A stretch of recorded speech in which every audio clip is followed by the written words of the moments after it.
So it's been exactly 2 months since I released a video on the durability test of the Blackberry Keyone, where the screen popped off of the device.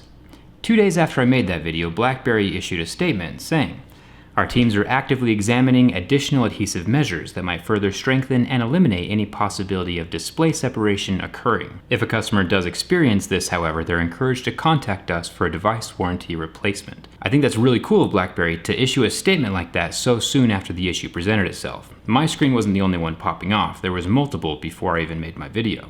The only problem is 1 month later, I was on Twitter and I noticed that people were still complaining about their screen popping off. So I asked him what was going on. And BlackBerry replied, assuring me that additional measures are already in place and rolling out now. Yesterday I went on Amazon and purchased another Keyone. It's been 2 months since the original issue, and they've had plenty of time to fix it. So let's take a look inside of this and see what new measures are in place.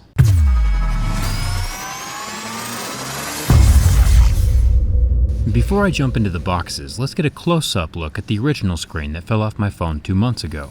Normally, on any other smartphone, there would be some sticky residue left over from the adhesive after a screen removal. But on this Blackberry Keyone, all the surfaces are smooth. There's no tackiness to be found, not on the screen, nor on the phone body itself.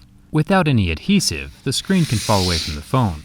Now taking a look at the retail boxes, they are essentially identical. The new box I purchased yesterday is on the left, and the old box I bought 2 months ago is on the right. Even down here on the sticker, the model numbers are the same, along with identical PRD numbers.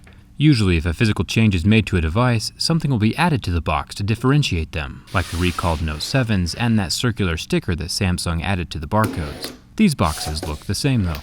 The phone itself looks as sleek as ever. Personally, I like the design. I enjoyed having a physical keyboard while using my old BlackBerry Pearl back in the day. Looking close at the new screen, there is no visible gap or lift, so if BlackBerry did add more adhesive under the display, there's no way to tell physically from outside the phone. With my old Keyone, the screen was weak enough to pull away from the body with my fingers, but so far with this screen, it's staying in place, like it should. So far so good.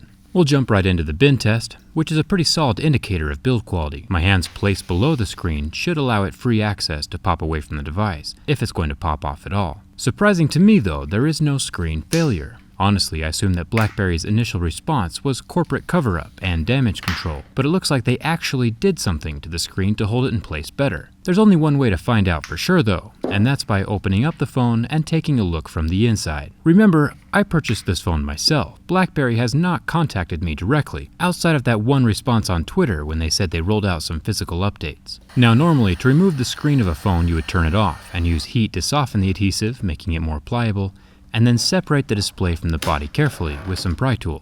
I assumed that this would be the same with the Blackberry Keyone, but it is not. The adhesive is not softened by heat, it is permanent, and my pry tools obliterated the display underneath the glass trying to remove it. Extreme brute force is now the only way to remove the screen, and the screen's not going to survive. This has quickly become a very expensive project, but at least now we get to see inside the phone. We went from having the screen fall off too easy to a screen so attached it's unremovable. I'm totally fine with that though, since to access the internal components of the Keyone, like the battery, you'll go in from the back of the phone and not the front. So a permanent screen on this device is just fine with me, and a huge thumbs up to BlackBerry for stepping up and taking care of their customers. There's still no tackiness from the adhesive, but the new Blackberry Keyone on the bottom has that rough texture from the extra black glue added to the display. The smooth Blackberry Keyone at the top is the one that arrived with no adhesive and the screen fell off. I'm very impressed that BlackBerry stepped up and corrected their fatal design flaw, and now that it is fixed, I'm more than happy to remove Blackberry Keyone from my shelf of shame, and I can fully recommend it as a phone that will stand the test of time. If you want a phone with a physical keyboard, this is indeed a good option. I'll leave a link in the video description if you want to check out the current pricing, and follow me on Twitter for future updates. Thanks a ton for watching, and I'll see you around.